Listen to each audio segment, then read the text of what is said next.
So guys, meron tayo ulit dito na isang unit, bali galing San Pedro, Laguna. Ang problema nito yung fluctuating yung kanyang RPM, tapos namamatay pagka nilalagay sa drive, tapos reverse. So ngayon, chine-check na natin. Naglinis na tayo ng throttle body, kinalibrate natin yung TPS, tapos nilinisan din natin yung IACV, kinalibrate din natin. Tapos ngayon, lilinisan natin yung fuel injector. Tinitingnan ko rin tong fuel pressure regulator niya kung may problema. Pag may problema yan na diagnose natin, papalitan natin yan. Check ko rin yung mga spark plug niya kung may problema na rin. So yun nga guys, dito nagpalit tayo ng isang fuel injector. Kasi yung fuel injector na isa dito, wala na yung parang labi dito sa kanyang pinaglalapatan ng o-ring. Ito, wala na. So bumili tayo ng isang fuel injector. Ito kulay orange, pareho naman to, bali 12 holes to, pareho nitong stock nya dito. Siguro ko pang to, pang DA63T na turbo engine. Ayan na. So okay naman yan, tinis na natin, gumagana naman. Check natin ngayon kung mawawala na yung fluctuating na kanyang RPM.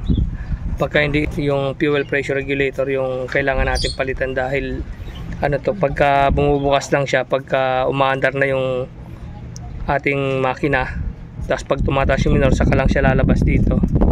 Kasi yung tinis natin nung una, pag sinusiya natin, lalabas na kagad yung fuel niya dito sa kanyang return. So ayan, babalik lang natin to, tapos try natin ulit paandarin. Ayan guys, pinandar na natin yung makina. Check natin dito yung RPM nya. Ayan na.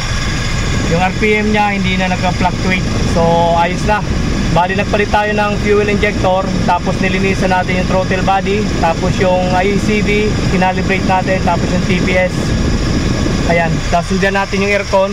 Kailangan tataas ng kaunti yan pagka umandar yung aircon.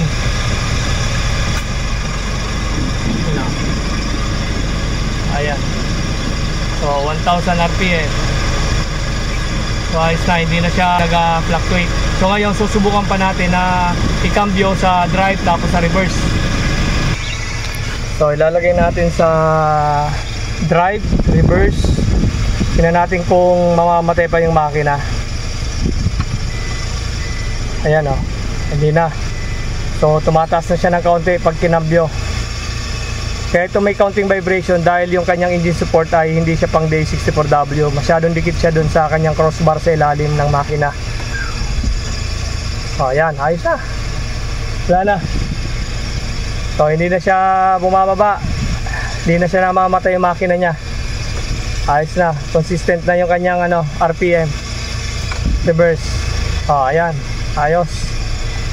Wala na. Okay na. Problem solved na. So ibabalik na natin to lahat, tapos okay na ito. Check naman natin pagka nakasindi yung aircon nya. Yan, naka AC siya, naka on. Tingnan natin kung mamamatay pa yung kanyang makina. Yan, reverse. Ayan. Wala, ganun pa rin, nasa 1000 pa rin. Drive.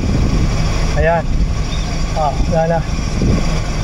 So hindi na siya namamatay. Ayan, mamamatay na lang to pagka naubusan ng gasolina. Neutral muna, tapos reverse natin. Ayan o, wala na. Yung vibration lang talaga dahil sa engine support yan. Ayan o, ayos na. Naka-aircon yan. Right. Alright, okay. Sa mga bago sa ating channel, wag po natin kalimutan i-like, share and subscribe ang aking channel, at pakiclick na rin po ng ating notification bell para lagi po silang updated sa ating mga video. Maraming salamat po at ingat po tayo. God bless po.